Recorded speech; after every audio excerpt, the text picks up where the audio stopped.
to start this off, I wanted to check in with everybody. So a few episodes ago, I mentioned that my grandpa's in the hospital. He ended up passing away. So I've been dealing with that. And, this episode, I wanted to talk about boundaries because Lily is just, she walks all over me. They don't get it. Yeah. So if anybody that's listening has a toddler that's kind of running their life right now, then listen up because we're gonna talk about boundaries. And I found an article that was really good, and so I'll share some of that. And then third segment, we've got some tips and tricks. So that's how we want to start the show. I love a good tips and tricks list. Sometimes I'll be browsing through and I'm like, oh, that's not going to work. And then I might try it later and I'm like, oh, wow, like this actually worked that one time. Cool. Yeah. Man, I'm so goofy. Okay. I need to what did you say? What was that thing you said? You were like, my anxiety is showing. Yeah, sorry, my anxiety is showing. Yeah, so I feel like my anxiety, my depression are like really showing. And something else that I guess I wanted to mention to anybody listening. So I recently, I think Brittany, we talked about this separately, but I did this. It's called a brain view with my psychiatrist, where they, you take some tests and they kind of they put the cap on your head and they measure your brain waves and stuff. And as it turns out, I have high anxiety, high depression, and high PTSD as well. She's an overachiever in all the things. Yeah. Yep, overachiever. Yay, every day of my life. So basically my brain's on fire. So I apologize if it seems like every episode I'm a Debbie Downer or something. Like, I don't mean to be. It's just it's gotten hard. I feel like there's like a lot of grief for a lot of things. There's not just grief for like actual death, like my grandpa died, but then I don't know, I was thinking about the pandemic and how it's been 2 years of just grief for all of that stuff, and it's rough. And anyway, well, because it's been a lot of people, like, first I think everyone was like scared at the beginning. And then it was a lot of gathering and information, and that was frantic. And then everyone started forming opinions, which is fine. Everyone can have their own opinion. And then some people started getting mad at other people, not being very nice. Yeah. And it just kind of turns into this big roller coaster of feelings and emotions. And it's been insane, just insane, no matter where you stand.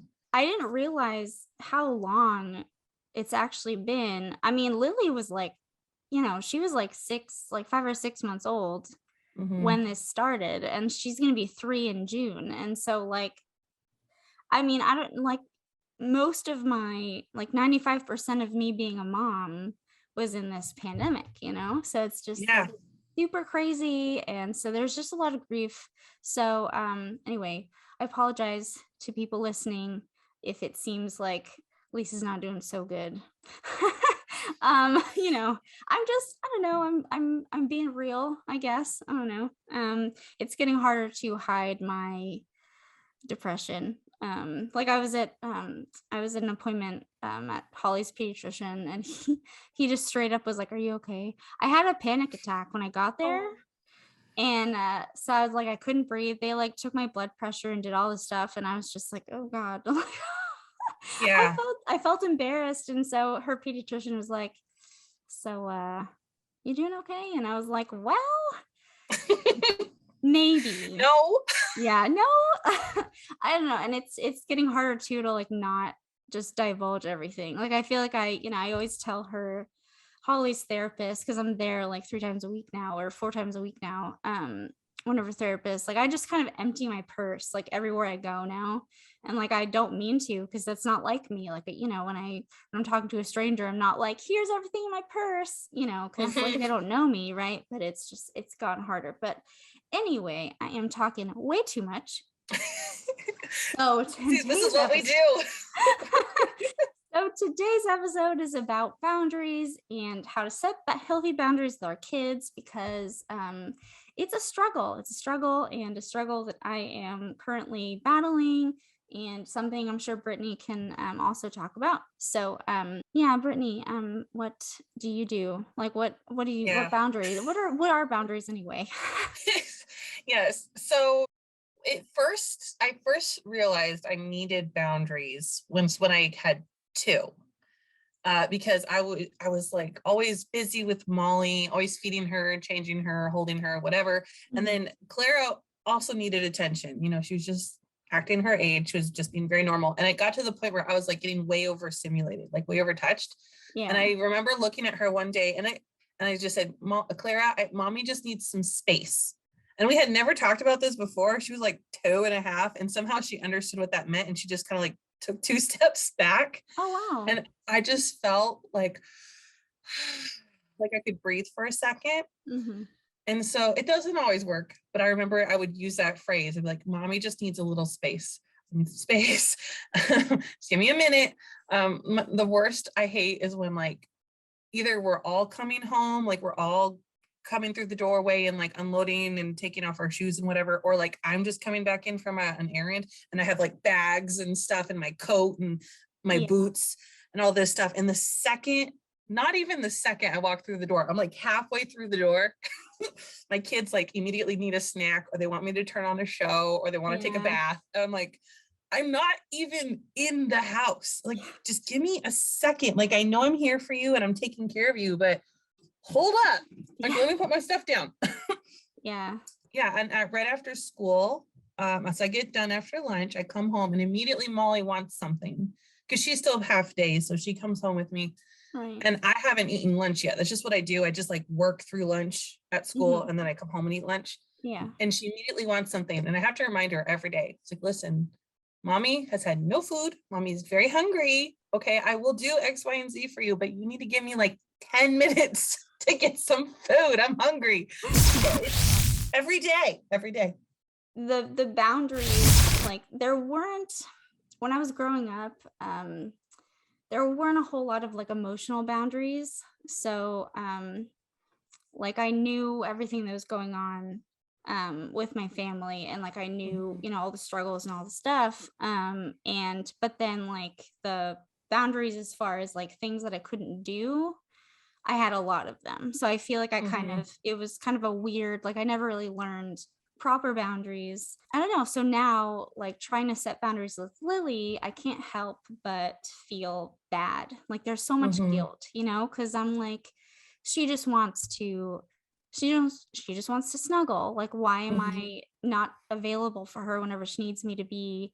Like, how can I do that to her? Like, I'm such a bad mom because I can't always be, you know.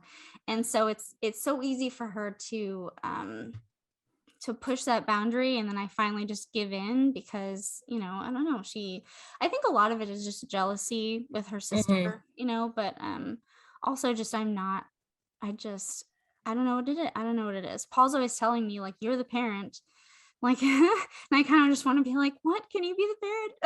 Can you be my parent?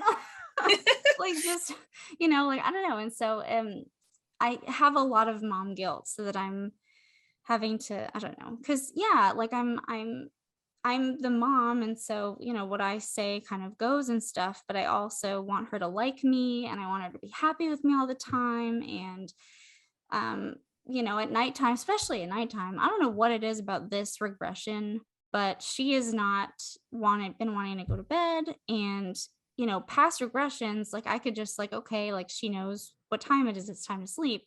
But this time, for whatever reason, I cannot handle it. And so I'll always go in there, and she doesn't need anything. She needs like another baby, or she needs, you know, another kiss and a hug or something. And she's gotten really smart. Like, so she'll yell.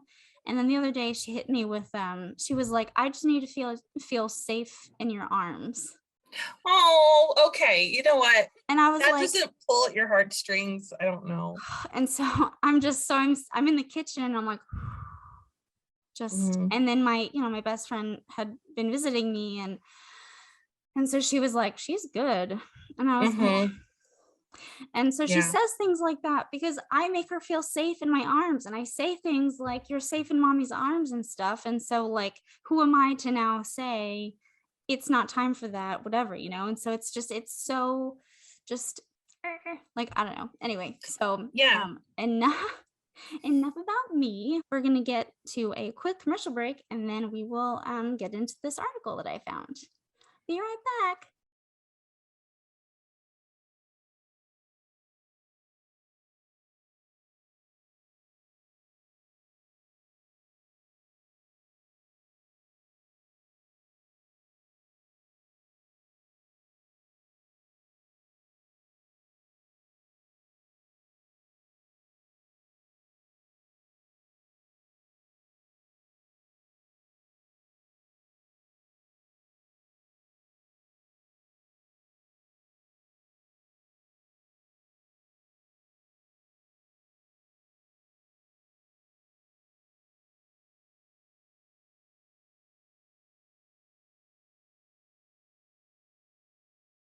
Welcome back, you guys. I found this article. It's a really good article that I like that I wanted to kind of share with you guys.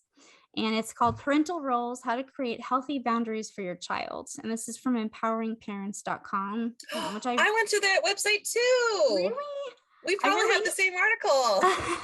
I just like the name of the website, Empowering Parents, because, you know, we need to be empowered and, you know, everybody should feel empowered. Anyway, so I wrote down a quote. To start us off, I wrote a quote that I really like. So think of a boundary as a line you draw around yourself to define where you end and where your child begins. So I thought that's like, wow. Like, I love that quote because lately it feels like there's no, you know, like me and Lily are just one. And so, so I read that and I was like, basically this article talks about how, you know, kids are wired to push boundaries. That's just what they do. And it's easy for us to blur boundaries as parents because they're trying to fix all their problems and trying to be good parents. So some signs of pushing boundaries are, you know, your older child barges in your room without knocking, or they don't respect your privacy, or, you know, you're a little bit younger, your child's interrupting conversations that you're having with other people and not saying, excuse me, just kind of like talking over everybody. And then, you know, toddler will throw a tantrum if you don't give them what they want when they want it, you know, kind of thing. So yeah. So that's all normal stuff. You know, all kids push boundaries. That's just what they do. Sometimes it's clear when a boundary's been crossed, and other times it's more subtle. So sometimes it's hard to, I guess, in the moment, realize that a boundary's being crossed and then stop it in its tracks. And so that makes it harder for in the future when that comes up again, you know, then, I mean, they're going to be like, well, you know, you didn't like correct me the last time. Like, why are you doing now? You know, so it's difficult. It's easy for, I guess I already mentioned, you know, us trying to fix everything. So this article calls it overfunctioning for our kids. Boundaries can get blurred, especially when like we're anxious. So a lot of times, you know, we'll react to something out of anxiety or out of overstimulation or something. So like if Lily really wants something and she's screaming, I get really anxious. And then so my gut instinct is just to give her what she wants because mommy can't handle the screaming or he sounds really, really hurt and I just want her to feel better. But I mean, I can't do that because then, you know, I'm not taking my boundaries seriously. And then if I don't take them seriously, then she won't either. Yeah, so we tend to do too much for them and kind of this article described it as getting in their box. So I guess, you know, we all have our boxes and we kind of have to stay in our own boxes, kind of like when people tell you to stay in your lane or whatever. And so I wanted to read another quote from the article. It says, the best advice here is to try not to react from your emotions, but instead stay in your parental role and respond from your principles. This is the best way to recognize those parent-child boundaries and honor them. I like that, kind of taking a step back and, okay, you're anxious right now because, but what's the principle? What's the underlying thing that you know, what is the, if you took away all the emotions, what's the rule? Like, what's the you know, the standard that you want? It's painful. It hurts, you know, to watch our kids struggle, right? So it's so easy to just like jump in and, you know, and to fix everything, because I don't want Lily to be sad, you know. But I mean, she's also 2, so she's learned how to manipulate, and so I just feel Mm-hmm. like, I don't know, like, it's been so hard for me. I mean, it's hard for every mom, but I feel like especially when you're going through a lot of mental health issues and your brain's on fire, and there's so many like intrusive thoughts all the time, and you have depression and whatever, it's really hard to not blur that line, like to keep everything, and to be consistent too. Yeah. Um, Yeah, so yeah, and giving in, like we've all done it. I've done it. I'm not saying I'm perfect by any means. There's times I'm like, sure, whatever, here, just take the thing. Here's the thing. I don't care, because it's too much. yeah. And I'm overstimulated, or just too much anxiety, and I just need it to stop. So Mhm. it is a quick fix. So in that moment, yes, giving in works, but in the long run, it doesn't, because Yeah. they learn like, oh, I just have to do this. I just have to scream louder. I just have to blah, blah, blah, and then, I mean, then they become entitled, which is not great, because we've Yeah. all met someone in our life as an adult who's like super entitled and like steps on everybody. And you're like, dude, no, and I don't want my kids to turn out that way. So I don't always succeed, but I try not to do that quick fix, just giving in. But I Yeah. mean, it happens. It does happen. You're not a Yeah. terrible mom for having it happen. Yeah, I mean, it's tough. And, I don't know. I feel like, especially with when you have 2, especially because like you're trying to take care of the younger one, and then the older one is frustrated because you're not paying attention, and it's just, I mean, you get even more overstimulated. So it's even easier to give in and stuff, So here are some signs of blurring boundaries as a parent. I guess this was all new to me too, because I mean, like I said, growing up, I never really learned a lot of this. So like I was reading this and I was like, oh my God, really? Yeah. Like I talked to Paul about it, and I was just like, what about you when you were growing up? Like, how was that? But it's interesting to me. So some signs of blurring boundaries are so doing what your child can and should do for themselves. So like homework and school projects. Don't do your kids' homework.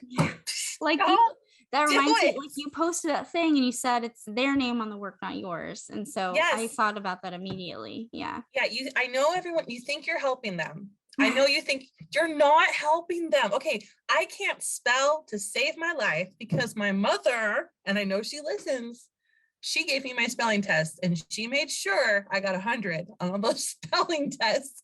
I know I can't spell. So thanks, Mom. I love you, but thanks. Actually, in school projects too. So I remember as a kid, my mom always helping me with school projects, but then suddenly my school project is like amazing, like far and away better than I could have possibly done on my own. And I get like a super A on the project. Yeah. And then, but then like, later down the road, like if I have to do a project by myself and my mom's not there, like it's going to be way less good. And then, it's like, well, what happened? Come on, Lisa. Like you used to do really cool stuff, and now because I didn't have mommy behind me anymore. And so like that kind of anyway, but and then some other signs are interrogating them about everything, and then letting your child invade boundaries as a couple, like I guess always making them the center or the focus, which this one's was kind of tough for me because like my kids are everything, and so I don't really know where that line is between like me and Paul. And I mean, evening time, I mean, that's evening time, they go to bed, and then Paul and I can do what we want and be, but during the day, like I don't really know what that It's would look like. hard. So for me and Mike, and my kids are a little older, so it does get a little bit easier as they get older, but throughout the day, most of the time, like I'm focused 100% on the kids. And we don't really get to spend quality time until after the kids have gone to bed, or if we're like out on a date. But there's sometimes like I just have to talk to him for just 10 minutes, or he needs to talk to me about something. Oh, yeah. And I'll just tell the girls, and again, they're 4 and almost 7. And I'll be like, listen, when daddy gets home, if I know ahead of time, when daddy gets home, I need to talk to him just for 10 minutes. Okay. And so you need to leave us alone. And sometimes they'll still try and interact. They'll say, no, like we need to talk, and then I'll do whatever with you. Or if it just happens in the moment, I'll say, listen, mommy and daddy need to go talk. We're gonna go talk in the bedroom and we'll come back in just a few minutes. And we've done that enough where they know we won't be in there for like 3 hours. We will come back. And then I do hold up my end of the bargain, and we do watch the show or go to the store afterwards. So yeah. But my kids are older than your kids. Yeah. Yeah, we're right now we've there's been a lot of instances where, Paul and I, we talk a lot about, like current events, and we talk about like more serious things, and, or just, talk about anything. But like, I feel like we get very little time during the day to just talk like about anything, but we don't, because Lily's always there, and, she's always demanding attention. So I've started now, we'll tell her, if she interrupts or she starts singing really loud or something, we'll tell her like, hey, like, yeah, like mommy and daddy are talking, like twinkle little star. Yeah, like she just like sings really loud, and I'm just like, oh my God, like, but so we'll tell her like, mommy and dad are talking, can you please wait your turn? And I think she's finally starting to get it, but it's still, it's a struggle, 'cause she's so young, right? And she's so smart. So sometimes I forget that she's still so young. And so there are some things she's just not going to be able to understand. And so it's just going to have to be like a frustrating thing for now. But I'm starting now, at least, to like, teach her these things. But also another one that was kind of triggering for me, oversharing about life. So treating your children like friends or a therapist. In this article, they were talking about, okay, well, before you, if you're talking to your child about something, like, here are some things you can ask yourself. Like, is this too much for them? Like, is it their job to listen to this right now? Like, and then I added another one. Does this directly affect them? Right? Because if they're not involved at all, then they don't really need to hear about it. Or, yeah. They're not there to, like, I don't know, like, I feel like I kind of took on a lot of like the emotional support role. And so it's, so now I'm like, okay, well, I have to teach Lily how to be healthy, whatever. But I'm like, what do I do? How do I ever tell her when I'm sad? Like, what do I do? Like, it's hard to tell. Yeah, because for the kids, like, some things like they do need to know, like, say you're gonna move, or say someone's passed away, or whatever, you have to let them in a little bit. But the kid's job is not to be your support system. And I know sometimes that's just who parents fall on, because they're there, they're around, and maybe that's the way their parents treated them. So like, okay, so like this past week, I had a parent at school get really mad at me for something that I didn't do. I'm like, I didn't do it. They got really mad at me. And it hurt my feelings. And so I wasn't like crying, but it was obvious that I was kind of sad and upset. And Clara was like, are you okay? And I said, you know what? I said, someone said something about mommy that hurt my feelings, and it made me a little sad, but you know what? It's going to be okay. Mommy's going to be all right. And that's just where I left it, because she doesn't need to know all of the drama. She doesn't need to know what was said. Yeah, I'm like, she sees that I have some kind of emotion on my face, which is good that she recognized that. But I just left it there, and I was like, you know what? It's going to be okay, because it is going to be okay. We move on, and I'm just trying to show her how to have healthy feelings, but not be like, can you, I don't know. Sometimes I will ask for a hug. I'll be like, mommy's having a bad day. Can you give me a hug? But I don't make her my psychiatrist, she's like, sick. And that's okay too. Yeah. But I think like there's definitely a line, because like you want to teach them, like you said, you want to teach them how to recognize emotions, but you also want to teach them that, we deal with our own emotions, we cope with our own emotions, and, sometimes we're sad and we just need to be sad for a little bit. Right. But yeah, anyway, and then, giving up authority. So letting your child run your household. And I wrote, it's easy to do this out of fear and anxiety. Like I mentioned earlier, Paul's always telling me, you're the parent, but like I'm activated. So I'm like, but I just, and then I'm like freaking out. And so it's hard in the moment to like calm it down. Just, like this morning, I woke up and I've been stressing out about Holly a lot lately because she has therapy 4 times a week now. And 2 of those are feeding. But I'll probably post something about it in more detail. But I was worried about that, and I was just like stressed and activated. And then Lily was like demanding attention, and I gave her like a bunch of cookies, or I just wanted to, because I had to feel my feelings, but it wasn't the time. And so, yeah, so, I sat down with Paul, and he talked a little bit to me about it, and he was like, okay, look, like what's the priority right now? Like, is what you're dealing with, is this something that we have to fix right now, or that we can fix right now? And I said, no. And he was like, okay, well, let's calm it down a little bit. And he was able to like kind of douse that fire a little, which is, just nice and just good. Because then I was, I got over it, and I was able to re-enter the living room, I guess. And then also this last one, falling apart when your child's upset, like over empathizing with your child, I guess. So I guess an example the article said was, I'll just put Lily's name in thing, but Lily must have felt so sad when she didn't get invited to that party.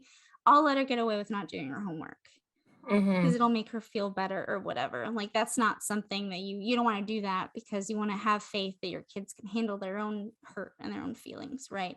Just because I'm sad, like just because I was sad this morning about Holly and I was freaking out, doesn't mean that I can just like slack off on my responsibility of taking care of my kid. You know what I mean? So I don't know, but it's weird. It's like a weird, like I can't find that line. I haven't been able to find the line. The thing about having kids who are so young, and even though mine are older, they're still young, is like once you define the line, it's like, okay, great, it's there.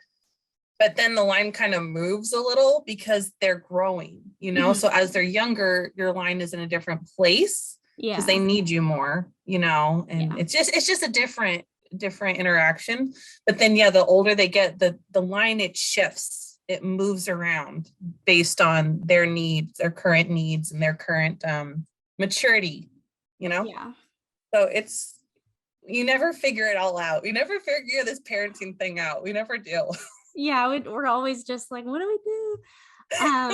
I feel like every week I'm like, Brittany, what do I do about this? All right, so we're going to take another quick break, but then when we get back, we will share some tips and tricks on how to set up healthy boundaries. Be right back.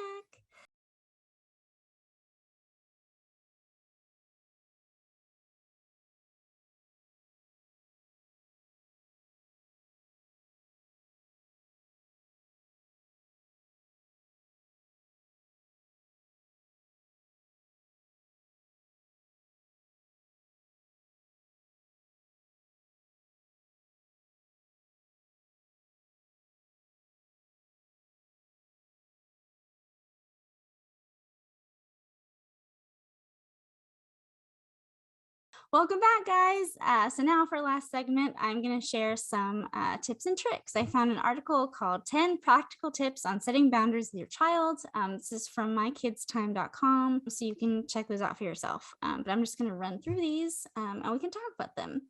So one, I actually really like this one. It's consider your child's perspective. So the bigger picture when you're setting boundaries. So a lot of times it's easy for us to think about things through just our lens, but we don't think about, for like a 2-year-old or a 3-year-old, how do they feel about this, or how would they feel about this, right? Are they old enough to even understand this, or I mean, sometimes like kids are just sick or hungry or tired. And so, sometimes they just need a little extra attention. So it's important to think about, their perspective, and also ask yourself, okay, what are some reasons they could be acting this way? Are they sick? Are they tired? Are they sad? Is there something else that I can fix, before, like, is this like going to become a regular thing, or is this just a one time they just feel bad, right? And then number 2 is your no means no. So it says that you should try not to say no too much. It makes it easier for you and the child. And also, like, you need to really mean it when you say it. So I guess like only like reserve no for like the really important things, and then you got to really stick to your guns about it. I struggle with this. So I do with Lily, I don't say no very often because, I don't know, like I'm of the mind where I'm like, if I can physically do something, then, if it's not a huge deal, like if she's not asking me to like, oh, hey mom, can you like rob a bank for me or like something, like if it's something like that, like I'll say yeah, or if it's not right now, I'll tell her, okay, mommy needs to do this right now, but then after we'll do the thing or whatever. Like, so there aren't very many instances where it's no, and I don't want you to do that or whatever. But I also like, I don't know, I'm a doormat basically in my house. Like she can do whatever she wants. And so I'm not very good about being consistent. That's my problem is I'll be really good about setting a boundary one day, and the next day all she has to do is, cry for more than 5 minutes. And it's bad. It's bad, guys. um Anyway, number 3, reframe negatives into positives. I've actually been doing this one too. So instead of, if you don't do X, we won't do Y, say, let's do X so we can do Y. It kind of like, hey, let's do this, and then like put your shoes on and then we'll go outside or whatever. Instead of, if you don't put your shoes on, we're not going to go outside.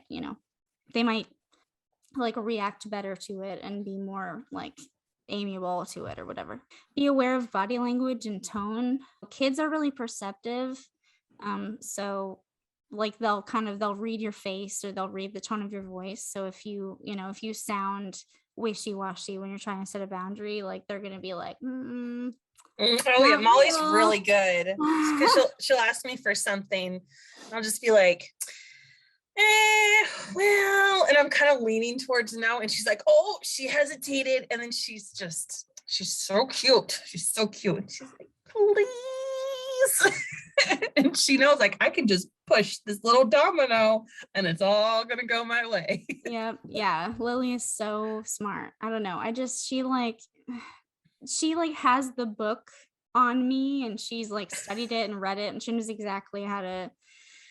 It's just, yeah, it's crazy. And then support them when a task is too overwhelming. So like if their task is to go tidy up your room, but there's a lot of stuff on the floor and they're avoiding it and they're stalling, you just, let's tidy it up together or something, so that they're still cleaning, but you're helping them do it.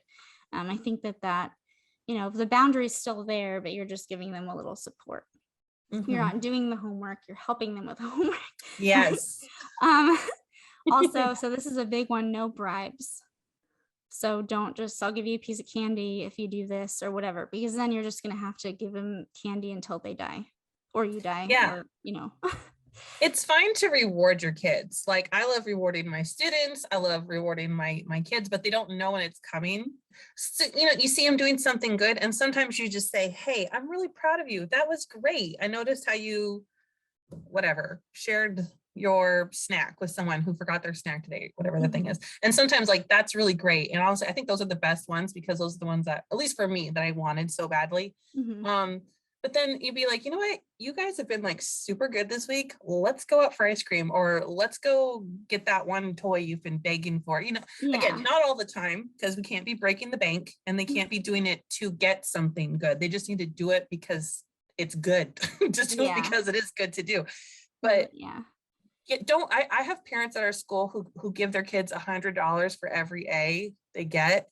And I'm like, yeah, first of all, what's your job? And are they hiring?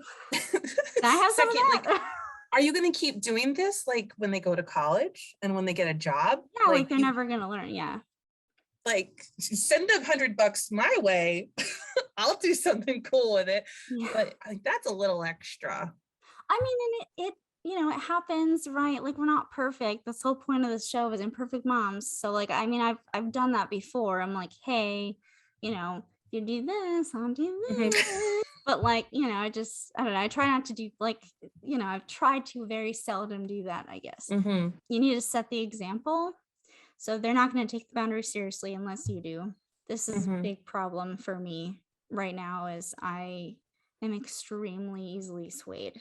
And I'm extremely, I think especially because of everything I've been going through, I'm kind of just like, yeah, like just, You have enough on your, there's a lot on your plate, you know, and just the thought of adding like just one little grain of rice, it's too much. Yeah. So I'm like, everybody do whatever they want all the time. But like, we can't do that, right? That'd be really cool, but yeah, no.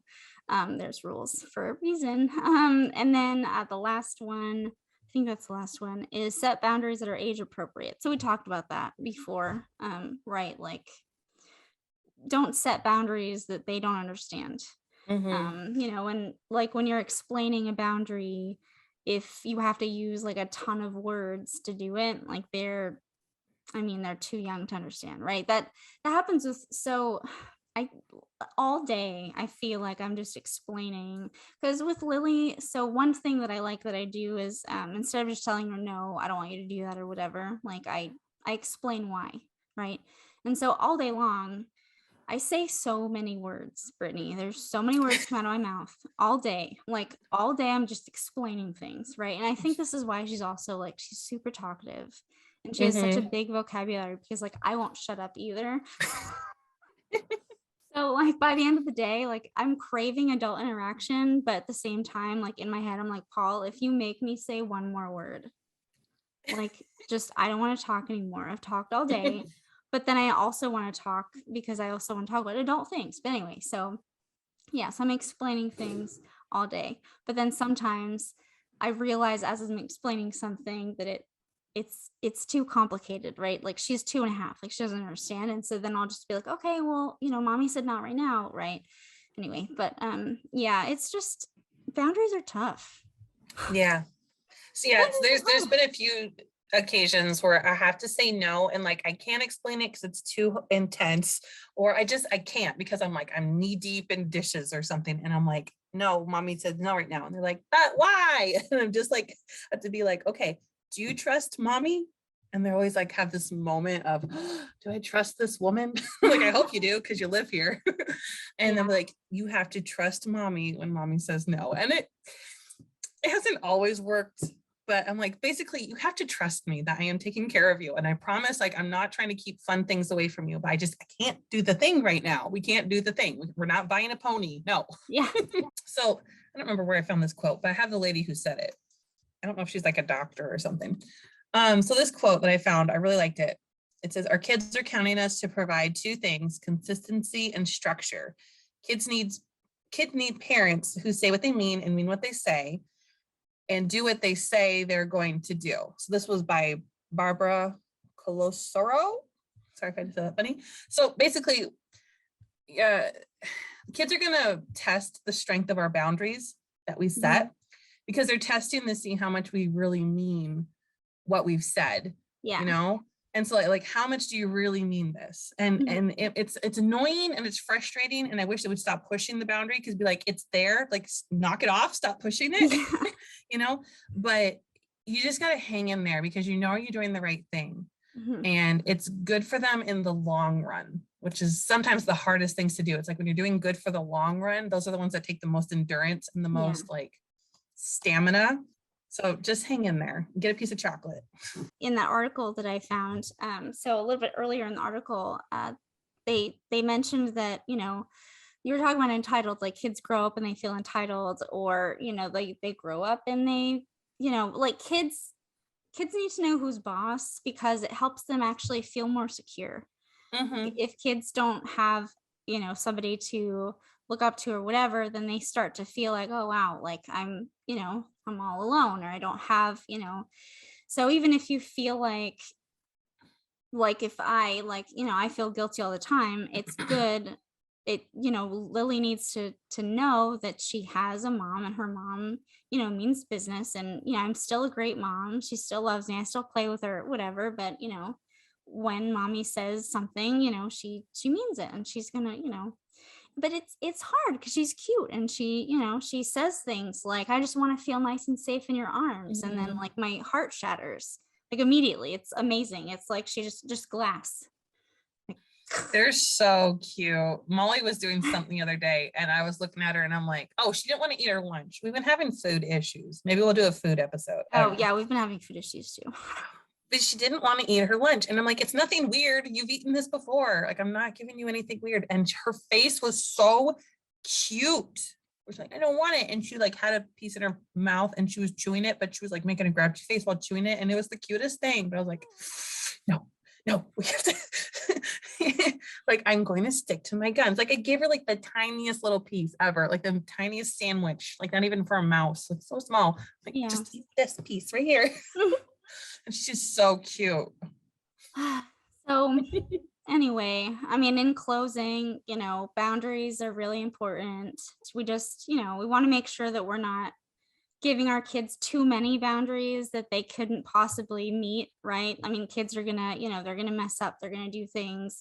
We don't want them to be afraid of all these lines, right? But we also want them to feel secure and like there's limits, and there's limits for a reason, and they need to feel like we're in control, or we got them, like it doesn't have to be like an awful, like, oh, I'm the authority. It's like, I got you. Just follow these rules and I got you, like Lily likes to say all the time, mommy's got you. Oh, because okay, really quickly, before we say bye to everybody. So I took her to the hospital once, and I was she was sick or something. I mean, she's always sick, but and then so I FaceTimed with Paul so that he could see her, and then she was on my lap and she started like slipping, and so I caught her and I said, mommy's got you. But like that was just a thing that I said, but it stuck with her. And so now she always says that. She's always like, mommy's got you. And like, so I'm like, I do got you. It's more than just one way. It's more than just like, let me physically catch you before you hit the floor. It's like, I got you emotionally. Like, I am here for you for the rest of your life. Like, yes, I got you. I'm rooting for you. I'm in your corner. Oh my word. If kids don't have boundaries and they feel like nobody's got them and they're all on their own, right? So anyway, setting boundaries is really difficult, but they're important. And I think you shared some really good tips. I think that article had some really good things. Yeah. So hope you guys enjoyed. Hope you guys learned some stuff. Leave us a comment. Tell us, oh, hey, we tried this hack and it worked. Or, hey, this tip really, resonated with me, or whatever. And sorry again for being a depressed Deborah or whatever. It's the imperfect moms club. If we came on here and we were like perfect, then there wouldn't be anything to talk about. So exactly. Well, on that wonderful note, I'll see you guys next week. Bye. Bye, guys.